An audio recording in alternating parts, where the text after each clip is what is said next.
Assalamualaikum warahmatullahi wabarakatuh. Kayaknya masih sibuk dengan kanan kiri nih.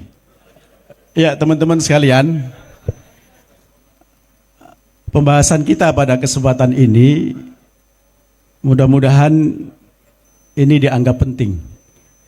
Karena dari sini kita akan tahu kenapa muncul dualisme. Dan kenapa ini perlu disampaikan agar kita tidak terus melihat ke belakang. Jadi kalau kita berjalan melihat ke belakang, apa yang terjadi? Tentu kita akan jatuh, ya. Atau lihat ke bawah juga, ya. Artinya kita biar fokus menatap ke depan, ya. Ya, mohon berkenannya para Dewan Pembina, kami bidang advokasi ingin menyampaikan dimulai dengan berdirinya IKAPEKSI. Ya. IKAPEKSI itu berdiri di tahun 2013. Saat itu sampai tahun 2018 belum punya badan hukum. Ya, belum punya badan hukum. Mulai 2018 ada MUBES, Musyawarah Besar di Bandung. Ya, dari situlah kemudian muncul badan hukum yang diketuai oleh Pak Edi dan disekum oleh Pak Supri yang sekarang ketua kita. Ya. Jadi mulai 2018 menuju ke 2023 itulah ada masalah. Ya, 2023 terjadi Munas. Karena periode 5 tahun telah selesai. Pak Edi harusnya sudah selesai kan? Maka ada Munas. Musyawarah Nasional, salah satunya untuk memilih ketua yang baru. Di situ ada masalah. Ada masalah maksudnya apa? Tidak terpilihnya ketua baru. Sehingga dari situ terjadi kekosongan pimpinan pusat. Lah, alhamdulillah aturan organisasi kita mengatur bahwa ketika terjadi situasi seperti itu, apakah ada Munas atau tidak, yang intinya terjadi kekosongan di dalam kepemimpinan pusat. Kalau dulu pusat, kalau sekarang kan nasional, ya. DPP sekarang DPN, ya. Maka Dewan Pembina mengambil alih berdasarkan anggaran dasar Pasal 32 ayat 1, 2, dan 3. Dan ini sebenarnya memang untuk mengantisipasi situasi seperti ini. Dan alhamdulillah Dewan Pembina bersatu tanggal 5. Ya, jadi sebelum ke sana terjadi kekosongan. Lah. Jadi Munas 2023 dilaksanakan pada akhir Desember. Mungkin masih ingat nih. Ya, akhir Desember. Kemudian tidak mencapai apa yang diharapkan. Januari Dewan Pembina mengambil alih dengan menunjuk PLT. Dan ketua lama diberikan mandat untuk itu. Nah, disinilah ada masalah hati yang bersih terkotori dengan cara-cara yang tidak benar. Jadi PLT Pak Edi ini, tiba-tiba Pak Edi dipecat, ya, oleh surat yang tidak jelas. Jadi Pak Edi pada Agustus itu mengeluarkan surat untuk persiapan mengadakan musyawarah nasional, mau Munaslup atau Munas, ya, intinya untuk mencapai terpilihnya ketua yang baru. Ya, di saat pilihan Pak Edi, artinya Pak Edi membentuk caretaker. Caretaker itu kalau bahasa kita itu seperti ketua pemilihan, ya. Dan anggotanya ada 5 orang, ya, di situ.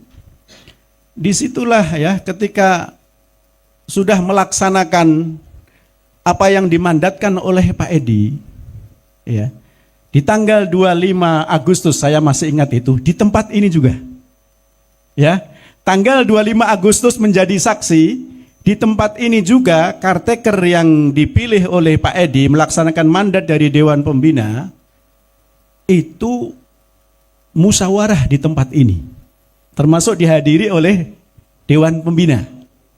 Ya. Jadi tanggal 25 Agustus saat itu menyepakati bahwa Munaslup akan dilaksanakan sebelum November. Itu yang disepakati. Yang tidak disepakati adalah terkait dengan syarat caketum. Karena ada pihak yang tiba-tiba menyodorkan syarat caketum itu sudah ada 2 lembar. Dibikin sendiri dan kita tidak pernah tahu. Ya. Jadi di dalam rapat itu caretaker termasuk kami berdua. Kami ini berdua masuk bagian dari caretaker, mereka ada dari 2 orang DPD yang sekarang menjadi kompetitor kita. Ya. Lah di situ ketika tidak ada kesepakatan itu, ya seharusnya caretaker ini melaporkan pekerjaannya kepada PLT pilihan pembina ke Pak Edi. Tetapi tanggal 16 September, coba ini diperhatikan, dari tanggal berapa tadi? 25 Agustus, kemudian tanggal 16 September keluar surat dari Dewan Pembina yang tertanggal 26 Agustus. Coba perhatikan ini. Ini sudah mengelabui. Ya. Surat keluar tanggal 16 September. Tapi tertanggal 26 Agustus yang isinya memecat PLT. Inilah pangkal masalah. Jadi luar biasa hati yang bening orang-orang IKAPEKSI. Ya Allah, saya sampai menjelaskan kayak begini nggak sampai saya. Ya.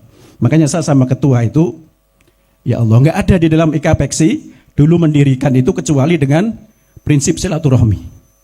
Nggak ada kayak begini ya.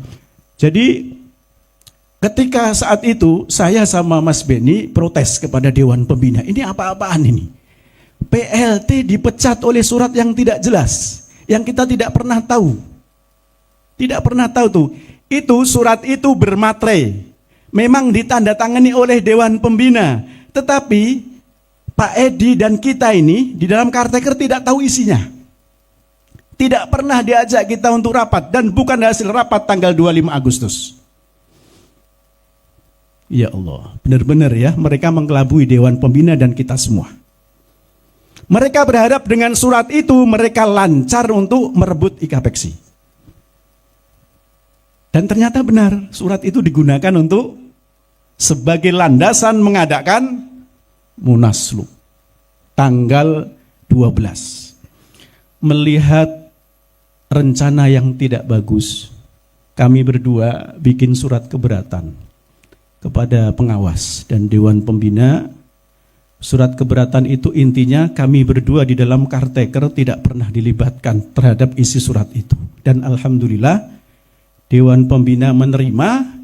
Kemudian dari menerima itu ada aksi yang dilakukan oleh Dewan Pembina tanggal 5 Oktober ya, jadi Agustus 25. Kemudian surat keluar tanggal 16 September. Kemudian kita menyampaikan keberatan tanggal kalau nggak salah tanggal 2 Oktober ya. Mas Beni 2 Oktober karena saya sampai hafal itu karena sering bikin kronologi. Saya tanggal 3-nya. Kemudian direspon oleh Dewan Pembina di Jakarta, semuanya ngumpul, Pak. Ya, jadi teman-teman sekalian, Dewan Pembina kita yang ada di mana-mana itu bisa ngumpul di satu tempat di Jakarta hanya pada saat itu juga. Yang sebelumnya belum pernah ketemu. Dan ini bisa ada saksinya di sini. Ya. Jadi dari situlah kemudian menghasilkan keputusan mencabut surat yang keluar pada tanggal 16 tertanggal 26 Agustus itu. Sehingga dengan demikian dasar hukum untuk mengadakan Munaslup sudah hilang. Ini dari sisi hukum, Pak. Ya. Jadi dasar untuk mengadakan Munaslup versi mereka sudah tertutup. Ternyata itu nggak dianggap. Ya. Tanggal 8 dan 9 mereka mengedarkan undangan. Saya sampai hafal Pak, kronologinya. Tanggal 8, tanggal 9 mereka mengadakan undangan. Tanggal 9 kita keluarkan surat edaran yang namanya disiplin organisasi Pak. Sifatnya mendesak dan darurat. Ya. Dari situ kemudian kita keluarkan surat pemecatan. Semua yang terlibat di dalam Munaslup kita pecat semua. Di tanggal 11 kita lakukan. Karena tanggal 11 sudah ketahuan siapa yang akan berangkat di Munaslup. Ya, tetapi ya Allah, kita itu punya dewan pembina yang luar biasa. Ya. Situasi seperti ini, dewan pembina terus berupaya menyatukan. Dan kita sebagai PLT, saya sebagai saat itu tanggal 5 ya, kemudian tanggal 8, tanggal 9 ada undangan, tanggal 9 kita keluarkan surat disiplin organisasi, karena tetap ngotot untuk mengadakan, mungkin di sini pernah dapat undangan kan? Sebagian? Ya, sebagian dapat undangan ya, Munaslup tanggal berapa itu? Ingat, 12 Oktober. 12 Oktober. Dan itu ternyata tetap dilaksanakan, makanya sebelum tanggal 12 Oktober, tanggal 5 itu juga memutuskan Dewan Pembina, karena terjadi kekosongan Pak. Kan PLT Pak Edi sudah dipecat oleh surat tadi. Otomatis kosong lagi nih. Bahaya kalau kosong organisasi. Jadi sudah kosong 2 kali. Dewan Pembina langsung bergerak cepat, tanggal 5 itulah di samping surat tadi dicabut, juga memilih PLT lagi. Yaitu PLT-nya Pak Sarita ya, sebagai ketua PLT. Yang harusnya kami ya, saya sebagai sekretaris di situ. Seharusnya kami di situ yang jadi tanggal 5 di PLT kan, tanggal 10 dan 11 kita bawa ke notaris, kemudian tanggal 11 kita bawa ke Kemenkumham. Jadi tanggal 11 itu PLT sudah terdaftar di Kemenkumham. Untuk apa itu? Mereka tidak bisa bergerak. 12 mengadakan Munaslup ya. Dan kenapa itu harus kita lakukan? Karena kita yang legal. Kita organisasi dari awal punya, tiba-tiba ada orang ya mengatasnamakan, kita bilang begitu, mengatasnamakan oknum DPD ya. Kemudian bikin Munaslup untuk DPD dari DPD oleh DPD untuk DPD. Padahal di aturan organisasi kita yang namanya Munaslup itu kewenangan DPP. Bukan DPD. Coba lihat lagi memori di tanggal 12 Oktober. Dari DPD oleh DPD untuk DPD. Ini saja sudah, ya Allah ya, sudah luar biasa untuk mengambil organisasi itu ya. Kemudian ini biar utuh semua sampai nanti keluarnya SK. Tanggal 14 dari 11, 12, 13, 14 ya. Itu sampai kepada tanggal 24 karena mereka terhalang di dalam SK Kemenkumham. Coba ini kalau kita berpikir berbalik. Mereka datang ke Kemenkumham dan Kemenkumham dimohonkan untuk ini IKPEXI ini untuk diblokir. Jadi tanggal 24 itu saya dapat surat pemblokiran ya dari mereka. Ya, saya dapat berita tanda terimanya lah ya, bahwa IKPEXI diblokir. Itu dari mana? Dari notaris yang kita bikin pencatatan atau akta itu. Dari situ ya. Tanggal 24 diblokir, Tanggal 24 juga kita padahal saat itu atas arahan Dewan Pembina kita disuruh untuk ngalah damai. Makanya ada pertemuan di mana nih? Nah, di rumah Pak Isa. Saksi, ya. Di Pak Isa kita ngumpul. Mengundang mereka untuk damai. Ayo bareng-bareng kita mengadakan musyawarah. Bahkan kita ngalah di situ. Ya, tapi tetap nggak mau. Luar biasa, ya. Jadi pada posisi ini sudah banyak upaya kita lakukan, tapi ya itu tadi, ya. Kita tidak pernah tahu apakah memang rumusnya pokoknya. Kalau pokoknya susah ya, orang Jawa ya. Pokoknya ya, susah ya. Lah, kemudian tanggal 24 itu ada pemblokiran. Tanggal 24 juga pembina dan PLT dilaporkan ke polisi. Coba luar biasa kan? Ya Allah, ya. Di Polda Metro Jaya, yang sampai sekarang kita malah punya banyak teman polisi sekarang. Hikmahnya itu. Ya, hikmahnya itu, ya. Jadi sampai sekarang masih bergulir, ya. Lah, kemudian tanggal 24 karena damai sama mereka juga tidak mau. Kita ajak untuk munas bersama di kita munas tanggal 26 Oktober. Enggak mau ya sudah kita munas. Ya kita munas 3. Setelah kita munas 3, langsung kita daftarkan ke notaris ke Kemenkumham, muncul lagi SK perubahan. Jadi SK PLT juga ada, SK perubahan juga ada. Kita lengkap, ya. Dasar hukum kita di Kemenkumham semuanya ada. Ya, semuanya ada dan sesuai dengan mekanisme yang diatur oleh Permenkumham. Permenkumham itu yang update nomor 3 tahun 2016 dan nomor 10 tahun 2019. Itu saja dasarnya yang dipakai. Ya. Terakhir perubahan SK kita terakhir, ya ini perlu dicatat, itu tanggal 15 November 2024. Itu perubahan kita. Jadi dari anggaran pendirian SK pertama 2018, kemudian 2014 kita ada 2 perubahan SK, ya, SK PLT sama SK Munas. Harusnya selesai di sini, tidak ada perubahan lagi. Tiba-tiba, lah ini masalah nih. Kenapa muncul dualisme di sini nih?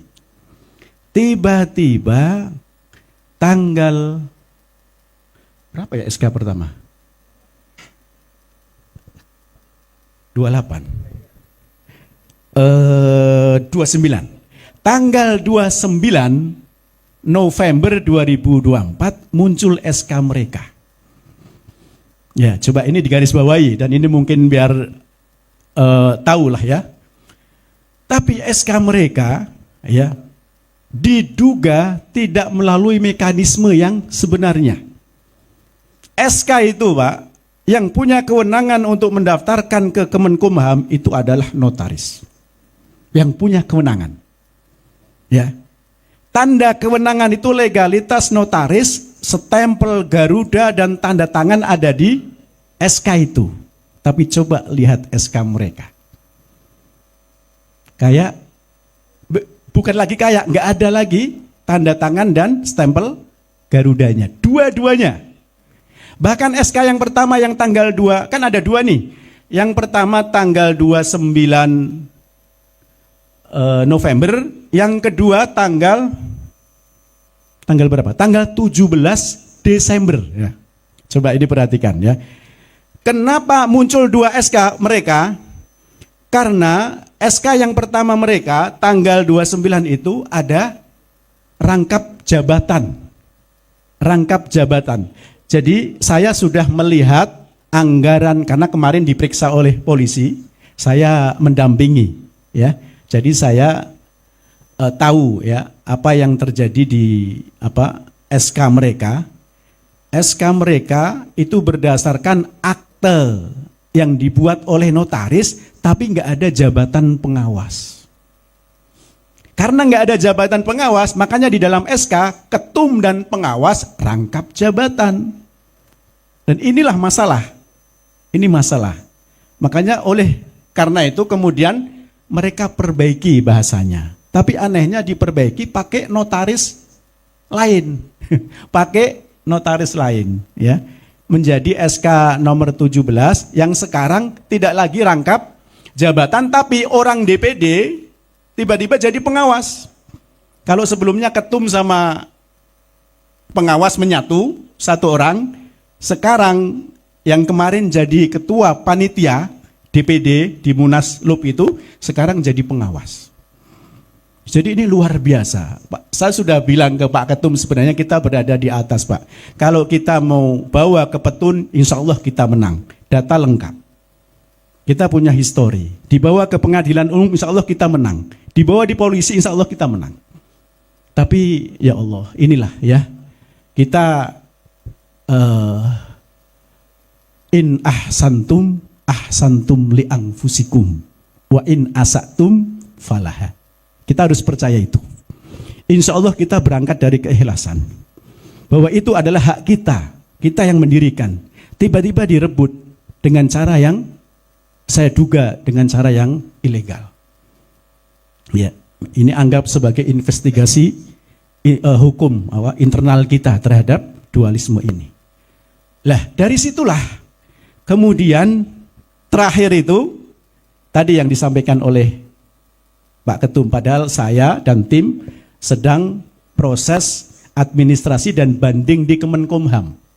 Jadi kalau kita mau upaya hukum di Kemenkumham atau ke Petun itu harus melalui Kemenkumham. Jadi harus ada administrasi atau upaya hukum administrasi sama banding administrasi. Itu harus dilalui. Saya sedang proses itu. Ya.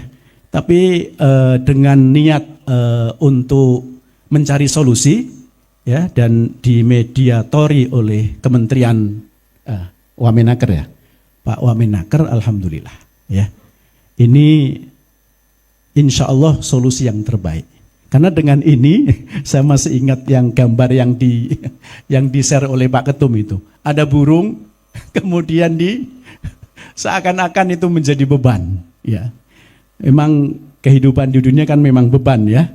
Tapi kalau bersama-sama ini beban bisa kita lalui insya Allah. Amin. Amin. Jadi begitu ya. Sampai kepada pertemuan Pak Ketum dengan mereka dimediatori oleh Pak Wamenaker, disitulah kemudian muncul solusi. Ya.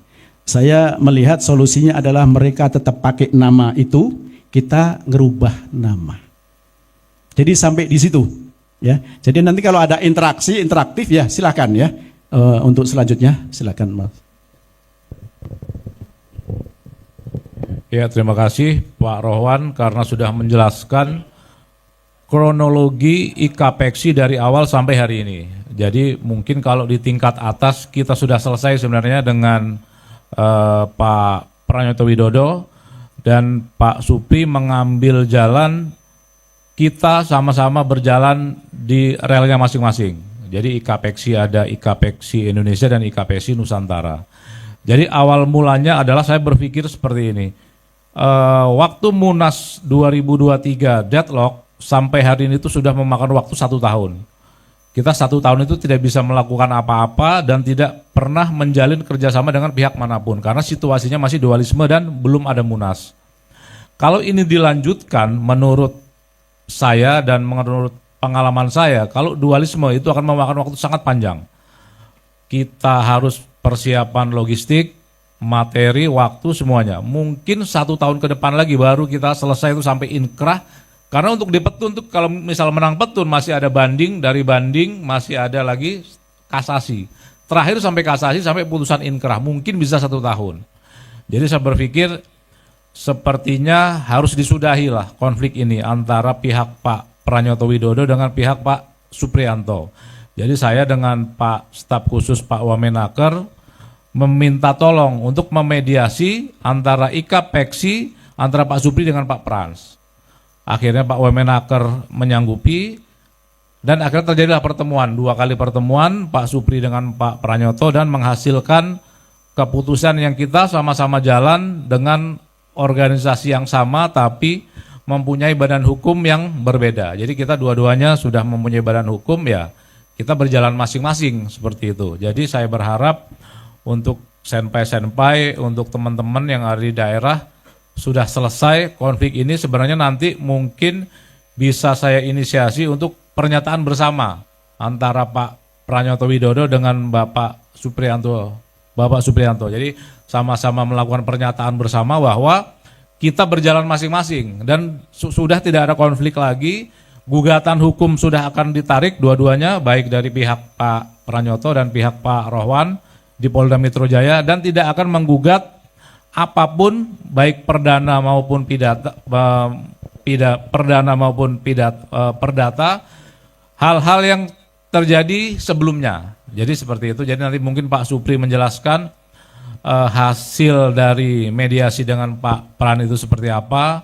Jadi intinya kita yang di atas sudah selesai nih, udah kita berjalan masing-masing, udah tidak ada keributan lagi. Saya berharap di bawah pun untuk teman-teman yang di daerah dan untuk senior-senior yang ada di daerah sudah selesai semuanya. Jadi kita berjalan masing-masing, ya keadaannya seperti ini. Kita sama-sama memakai IKAPEXI dan berjalan sesuai relnya masing-masing. Mungkin sampai di sini, kalau ada pertanyaan silahkan. Jadi kita sifatnya sharing aja, mungkin dari Senpai Wayan atau Senpai Medi, kalau ada usulan, saran atau masukan silahkan, atau senpai-senpai yang lain monggo, nggak apa-apa, kita sharing, tanya jawab, karena nanti banyak pembahasan yang akan kita bahas, terutama soal keanggotaan. Gimana nih nanti kalau keanggotaan, misalnya di daerah ada yang kubunya IKAPEXI Indonesia, ada kubunya IKAPEXI Nusantara, bagaimana status keanggotaannya? Makanya itu nanti dibahas setelah ini. Jadi kalau untuk sampai saat ini silahkan, kalau mau ada pertanyaan, masukan atau sharing, kami persilahkan. Terima kasih.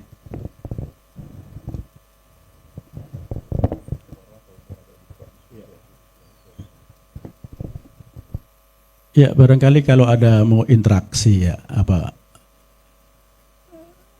yang belum jelas ya, mungkin kami bisa menjelaskan, tapi mungkin dengan keterbatasan waktu ya. Tapi kalau tidak, ya berarti kita bahas kepada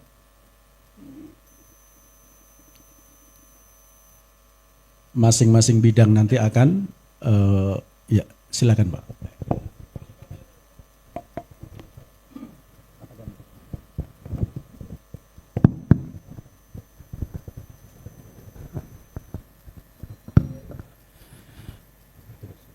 Terima kasih waktu yang diberikan. Assalamualaikum warahmatullahi wabarakatuh. Perkenalkan, saya Sutino dari Kota Magelang, Lembang, Angkatan 77. Yang pertama-tama tentunya saya ucapkan selamat atas pelantikan Dewan Pimpinan Nasional IKAPEXI Nusantara tahun 2025 sampai dengan 30. Beberapa hal tadi sudah disampaikan terkait dengan organisasi IKAPEXI.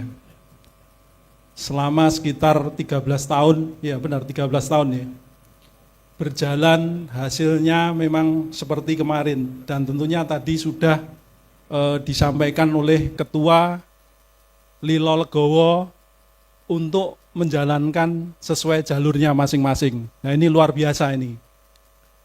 Keputusan yang tegas, cepat, tentunya semoga berdampak bagi semua anggota IKAPEXI. Kemudian terkait dengan masukan sedikit ke IKAPEXI Nusantara ini, bahwa kejadian kemarin tentunya menjadikan evaluasi kita bersama.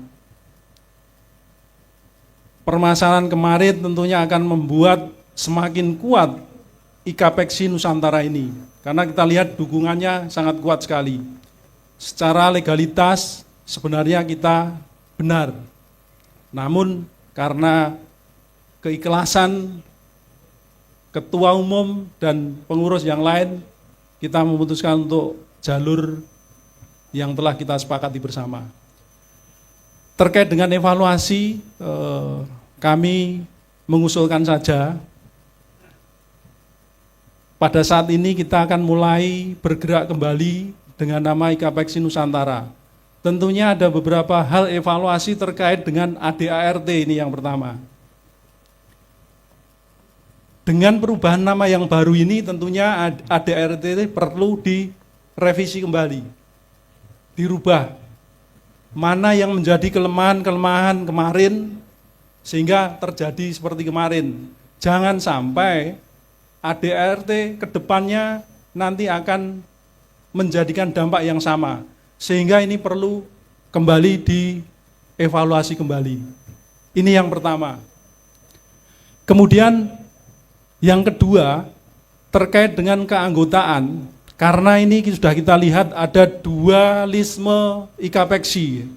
IKAPEXI Nusantara dan IKAPEXI Indonesia.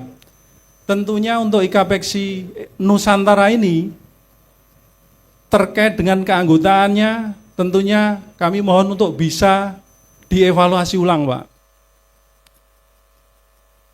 Bagaimana caranya? Monggo sekarang untuk mendapatkan keanggotaan itu seperti apa nanti melalui IT juga bisa.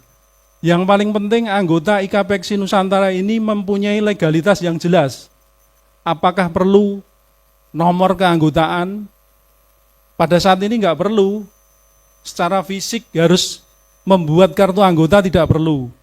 Bisa menggunakan digital card, bisa. Monggo nangkiti tim IT tentunya bisa mempersiapkan itu. Sehingga antara ADART dan keanggotaan ini nanti betul-betul valid anggota kita. Teman-teman kita nanti ketika sudah tahu program-program kita, Pak Ketua Umum yang akan menjalankan dan pengurus semuanya, tentunya ini akan membuat daya tarik teman-teman kita, alumni ex-magang Jepang untuk bergabung ke kita atau ke IKAPEXI Nusantara Indonesia. Jadi masukan saya saja ini terkait yang pertama adalah ADART itu perlu dievaluasi sehingga jangan sampai ada kejadian serupa terjadi lagi. Sehingga jelas bagaimana regenerasi selanjutnya, bagaimana nanti keanggotaannya itu harus dijelaskan dalam ADART untuk IKAPEXI Nusantara itu. Saya kira itu masukan kami, mudah-mudahan nanti IKAPEXI Nusantara bisa berjalan dengan baik, berdampak betul terhadap seluruh anggota IKAPEXI Nusantara. Saya kira itu dari saya. Sukses untuk IKAPEXI Nusantara. Ini sedikit ya-ya-nya, masih ingat enggak tadi? Biar enggak ngantuk, mari kita dua kali ya-ya dulu. Karena ini waktu yang sangat rawan untuk tertidur, apalagi yang paling belakang ini nanti tidak kelihatan. Siap Bapak-bapak semuanya? Dua kali ya. IKAPEXI Nusantara. Satu. Nah, kurang kompak ya. Oke. Saya contohin dulu ya. IKAPEXI Nusantara, bersatu kita bisa. Oke. IKAPEXI Nusantara, bersatu kita bisa. IKAPEXI Nusantara, bersatu kita bisa. Tepuk tangan buat kita semuanya. Terima kasih. Saya akhiri billahi taufiq wal hidayah. Assalamualaikum warahmatullahi wabarakatuh. Ya, terima kasih Pak dari anggota kehormatan atau dari Dewan Kehormatan. Terima kasih Pak. Tadi Masya Allah tadi ya. Jadi memang kalau karena berubah nama otomatis anggaran dasar akan berubah ya. Tapi pesan yang penting adalah anggaran dasar ini mampu memproteksi, jangan kembali lagi itu. Kan begitu ya.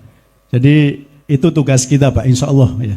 Akan kita proteksi gimana biar tidak berulang kembali ya. Terkait dengan keanggotaan nanti ada sesinya Pak dan sudah disusun akan menyampaikan presentasi. Ya. Ya. Jadi begini, kalau saya gambaran saja, kita ini sudah badan hukum. Kalau badan hukum tidak boleh ada anggota yang dualisme. Ya, karena badan hukum. Jadi perkumpulan itu ada dua, Pak. Ada yang badan hukum, ada yang tidak badan hukum.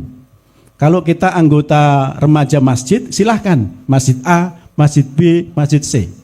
Tapi kalau sudah badan hukum, itu mempengaruhi dari atas sampai bawah, itu badan hukum semua. Sehingga tidak bisa ada dualisme keanggotaan.